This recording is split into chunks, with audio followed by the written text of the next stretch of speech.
ఎన్టీఆర్ కుటుంబానికి ఎంత అన్యాయం చేశాడో చంద్రబాబు నాయుడు మళ్ళీ మన కూకట్పల్లిలో సుహాసిని ద్వారా మనకు అర్థమైంది. నేను ఆ రోజే చెప్పాను, ఆమె పేరు ఎప్పుడైతే, ఎందుకంటే ఒక అమాయకురాలు, తన కుటుంబానికి పరిమితమైనటువంటి ఒక గృహిణి, తన భర్త, తన బిడ్డ, ఆమె ఏదో గుట్టుగా కాపురం చేసుకున్నటువంటి ఆమెను తీసుకొచ్చి మరి వెంటనే ఇప్పుడు నిజంగా నీ దాంట్లో ఒక సిన్సియారిటీ ఉంటే ఆ కుటుంబానికి మేలు చేయాలని హరికృష్ణకి ఎప్పుడో చేసి ఉండేవాడు. బాలకృష్ణ కూతురు నువ్వు చేసుకున్నావు గనక తీసుకొచ్చి ఆ పిచ్చోడికి ఏదో ఒక ఎమ్మెల్యే ఇచ్చేసి పాపం నువ్వు పో నీ సినిమాలు చేసుకుంటా అని చెప్పి వాడు గెంతుకుంటా పోయి ఆ సినిమాలు చేసుకుంటావు అమాయకుడు గనక. కానీ తెలివైన వాడు, కాస్త మాట్లాడగలిగిన చాతుర్యం ఉన్నవాడు, అదేవిధంగా తాతగారిలాగా రాష్ట్రంలో పేరున్నవాడు జూనియర్ ఎన్టీఆర్ని పార్టీలోకి తీసుకొచ్చి ఒక యువనాయకుడు పోస్ట్ ఇవ్వచ్చుగా, ఎందుకు ఇవ్వలేదు? ఇస్తే నీ కొడుకు వెంటనే కంపేర్ చేస్తారు ప్రజలంతా కూడా, ఈ అబ్బాయి తెలివైనవాడు, తాతగారి పోలికలు ఉన్నాయి, ఇతనైతే బాగుంటుంది లీడర్షిప్, అందువల్ల అతని పక్కన ఎలా ఉంటాడు ఇతను చూస్తే వెంటనే కంపేర్ చేస్తారని భయంతో జూనియర్ ఎన్టీఆర్ని అస్సలు నువ్వు తీసుకురాలేదు, పార్టీలో తీసుకురాలేదు.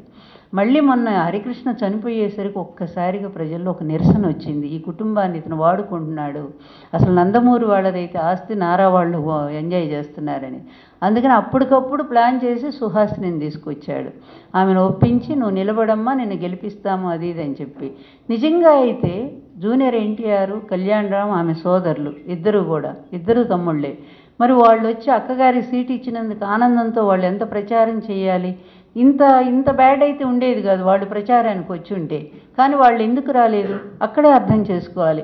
అంటే వాళ్ళు పసిగట్టారు గనక ఇతని దుర్మార్గాన్ని మరొక్కసారి ఈ కరివేపాకులాగా నందమూరి కుటుంబాన్ని వాడుకోవటానికి, ఈ నీచమైన రాజకీయానికి వాడుకోవటానికి సిద్ధపడ్డాడు అనేది వాళ్ళు తెలుసుకున్నారు కనుకనే చిన్నపిల్లలైనా వాళ్ళు అతన్ని అవాయిడ్ చేసి పారేశారు. అక్కైనా సరే మేము వెళ్ళం ప్రచారానికి అని చెప్పి వాళ్ళు దూరంగా ఉండిపోయారు. అది పౌరుషం అంటే, నందమూరి పౌరుషం. తెలుసు అతనే ఆవిడ కూకట్పల్లిలో పెడితే ఓడిపోతుంది అమ్మాయిని తెలుసు. అదే రోజు చెప్పాను నేను, బలిపశువుని చేస్తున్నాడు.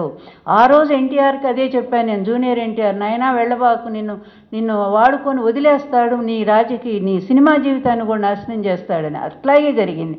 ఈరోజు సుహాసినికి కూడా అంతే, ఓడిపోయింది కనుక ఆమె తప్పు. పాపం ట్విట్టర్లో నా కళ్ళమ్మడి నీళ్ళు వచ్చాయి. ఎలక్షన్ అయినాక అమ్మాయి ట్విట్టర్లో పెట్టింది ఒక మాట, ఈ ఎలక్షన్లో ఓడిపోయిన తర్వాత నేను ఎన్నిసార్లు ఫోన్ చేసినా చంద్రబాబు నాయుడు గారు ఫోన్ ఎత్తట్లేదు అని. ఇది చంద్రబాబు నాయుడు గారి నీచమైనటువంటి సంస్కృతి. తన అవసరం కోసం, తన అధికారం నిలబెట్టుకోవడం కోసం ఎంతకైనా తెగిస్తాడు. హలో, మిమ్మల్నే యోయో టీవీ యాప్ డౌన్లోడ్ చేసుకున్నారా? ఇంకా లేదా? మీ యాప్ స్టోర్కి వెళ్ళి వెంటనే డౌన్లోడ్ చేసుకోండి.